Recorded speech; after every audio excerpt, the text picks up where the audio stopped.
like apparently I'm promoting gambling to kids, right? So I talked about that. It's my last video. I explained it, but like that is like, I guess I was promoting gambling to kids. Welcome to Watch Mojo, and today we're counting down our picks for the jaw-dropping YouTuber misfires so disconnected from reality that they just about broke the internet, and not in the good way. When I look at TanaCon, the things that I found out, they make TanaCon look like a lemonade stand, you know, a walk in the park. Cole and Savannah LaBrant share some controversial opinions. So much anger and so much hate.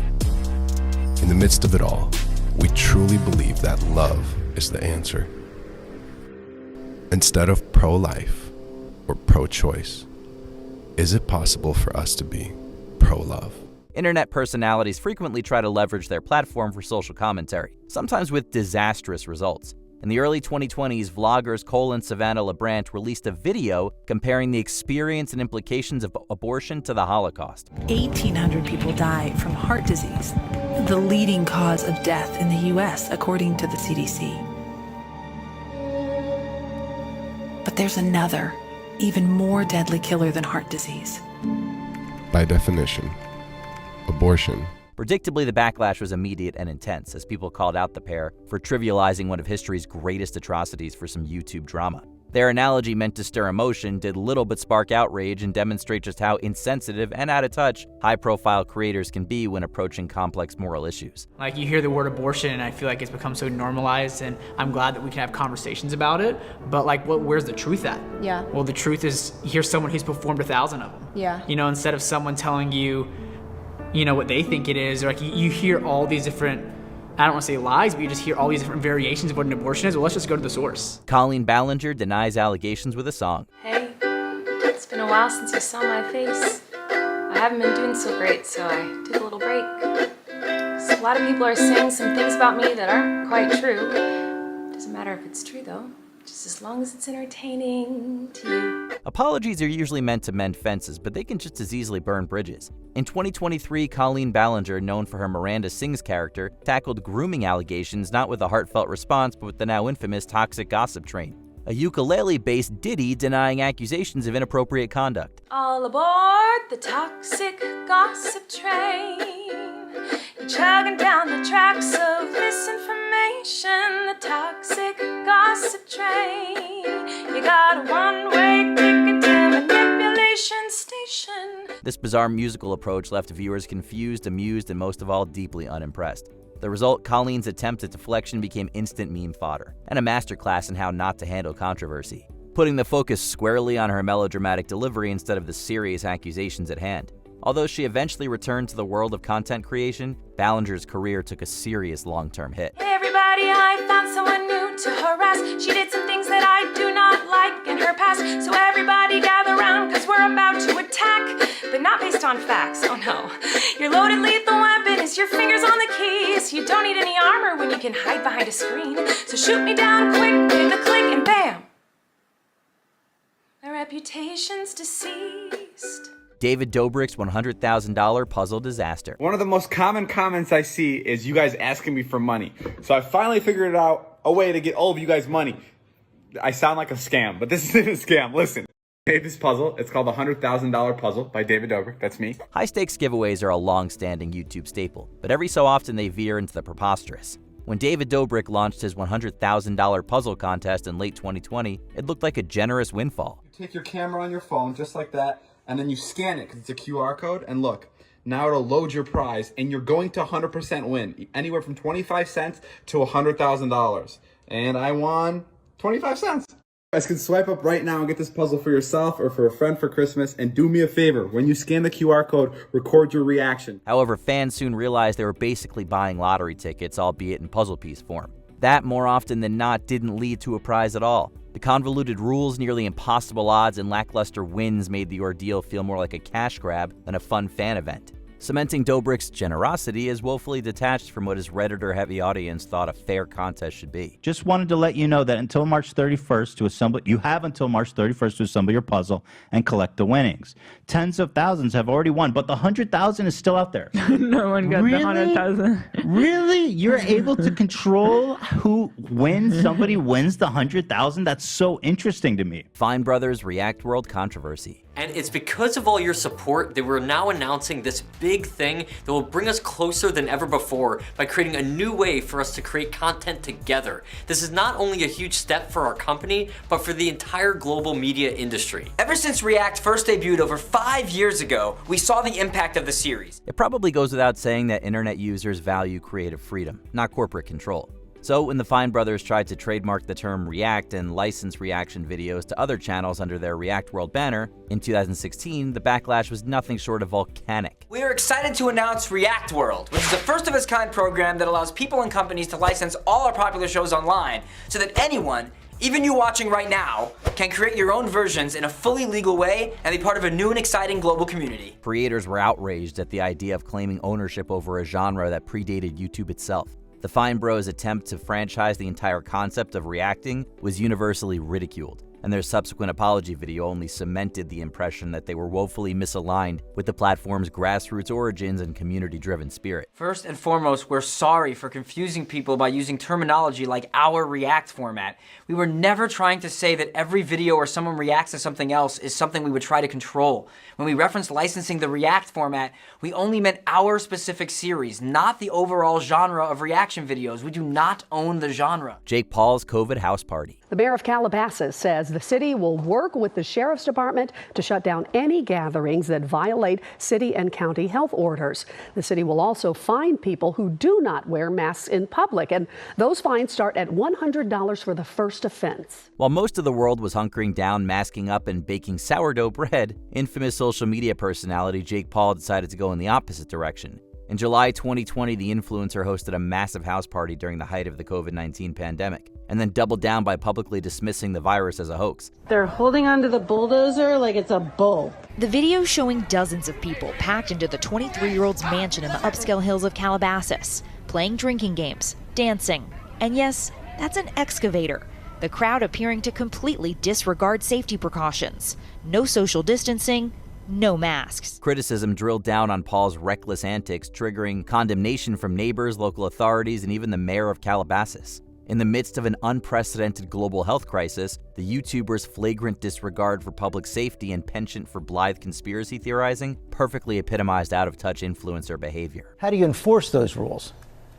Yeah, and that's going to come down to the local municipalities. Each one is going to have to decide how aggressively they want to enforce it. When you hear the mayor of Calabasas say there's going to be a zero tolerance policy, you presume that there really could be even arrests if this happened. Remember, the goal here from law enforcement is not to punish, it's to prevent. Logan Paul begs viewers to buy his couches. They all laughed at me. They said I'd never do it. But today marks the day where we found a buyer for the Mercedes couches. You said no one would buy the couches. I want to make you eat your words, Mark. I didn't say anyone would buy the couches. Oh yeah, flashback. Like nobody's gonna want to buy these. As soon as you sit on them, you want to automatically drop yourself into a pit of acid. In 2020, Logan Paul became a punchline of influencer excess after revealing he dropped $90,000 on 2 Mercedes-Benz couches. Furniture so overpriced, even he later called the purchase stupid. Trying to offload them, Paul listed the couches on Craigslist for $20,000, telling fans, if you want to give me a birthday gift, buy my couches. This is one of my biggest regrets in my life. $90,000 for both of these. And I'm not saying that to boast. I'm saying that so you understand how dumb of an idea that was. We've been trying to sell them forever, and we found someone who is going to buy it for $17,500. I mean, so yeah, we lost $72,500. Honestly, I'm just happy to get rid of them. The move came across as tone-deaf and desperate, sparking mockery across social media. Critics saw it as yet another example of how disconnected YouTubers had become from everyday reality, flaunting obscene spending, then expecting their followers to clean up the mess. What Paul framed as a desperate sale instead became a case study in influencer self-parody. I heard these couches suck. What's the deal? Why don't you sit on them for yourself? Okay, Tell me what you think. What was the name? Oh.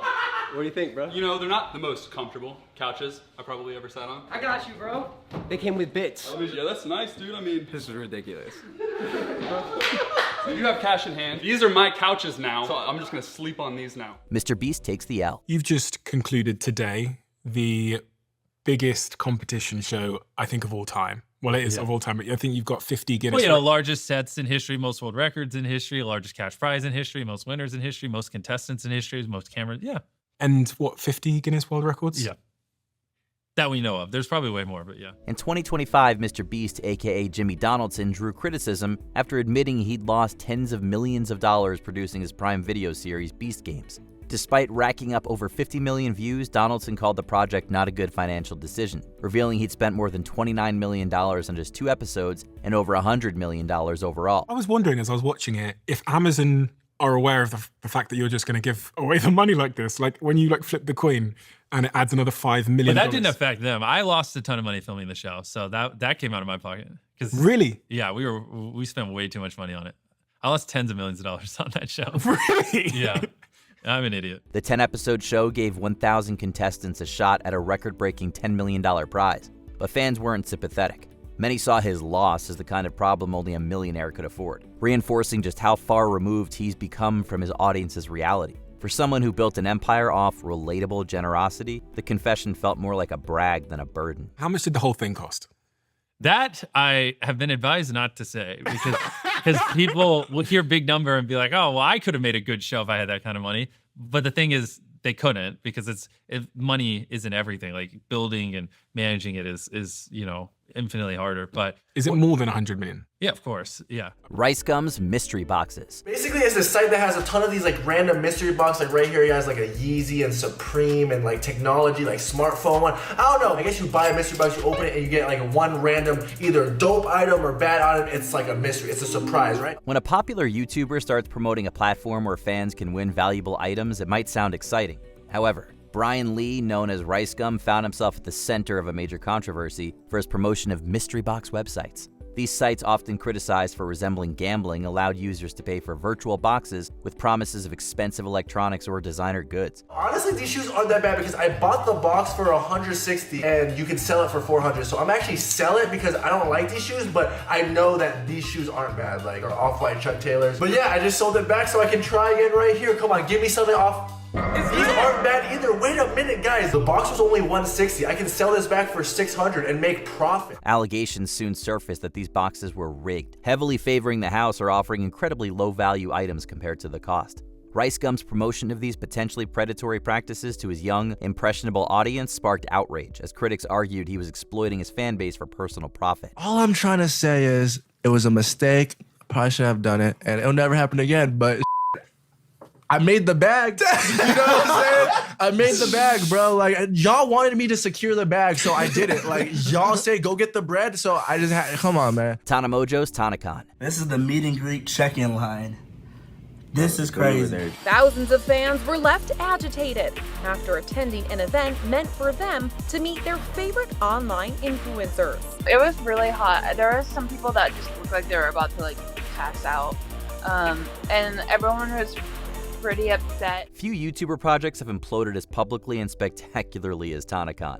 When Tana Mojo sought to outdo VidCon with her own convention in 2018, it might have sounded like a commendable way to buck trends and one-up the establishment. With that said, the event was a logistical apocalypse. Attendees sweltered for hours in the sun, many without access to food, water, or even the venue itself. It just was a lot of empty promises, and then it got canceled afterwards, so I know that people were really upset that they wasted thousands of dollars to go to this event. Event attendees shared their feelings on Twitter, saying, "For everyone outside, the reason the line is not moving is literally because there is not enough room inside." Security was non-existent, goodie bags were laughable, and refunds few and far in between, proving that clout doesn't magically confer event planning skills. TanaCon entered internet lore not just as a failed convention, but as an unforgettable monument to influencer hubris. VIP tickets started at $65 plus tax. Krista Walgren bought 2 and says each ticket was supposed to come with a bag, valued at 4 times the cost of the ticket. Instead, she says she got this: a condom, a plastic bracelet, stickers, and a phone grip. Before we continue, be sure to subscribe to our channel and ring the bell to get notified about our latest videos. You have the option to be notified for occasional videos or all of them. If you're on your phone, make sure you go into your settings and switch on notifications. Trisha Paytas' complicated relationship with vegetarianism. All right, this is what I eat as a vegan. So the first thing I have in the morning is coffee, and I put this coconut almond creamer from Trader Joe's. It's really good, so I can put a little more in. Trisha Paytas, notorious for provocative statements, dropped a claim that stunned the internet. She said she's a vegetarian, but apparently includes chicken nuggets in that definition. In various clips, she has referred to her diet as vegan even while admitting to consuming beef, chicken, fish, eggs, and milk. For the past few days, like, I've been going plant-based, and yeah, of course I haven't had like that much of a difference like yet, but like mentally, like I just know that's the path I'm meant to be on. So all that to say, yes, I just posted a KFC video, but like honestly, like it made me feel sick. This isn't simply a matter of evolving diet, it's a performative identity shift, a content-friendly label she tucks away when inconvenient. For many viewers, it's a hilarious and surreal example of someone so disconnected from basic definitions that it circles back into pure absurdist spectacle. I freaking ate a Snickers and TikTok was like, it's not vegan. And I thought, oh, haha, they're like trolling me. I did in fact look it up and it is definitely not vegan and now I don't know what to do. Do I start over day one? Like when you ruin your sobriety? Do you still count my 2 weeks? Which YouTuber moment made you cringe the hardest? Are there any out of touch moments we missed? Be sure to let us know in the comments below.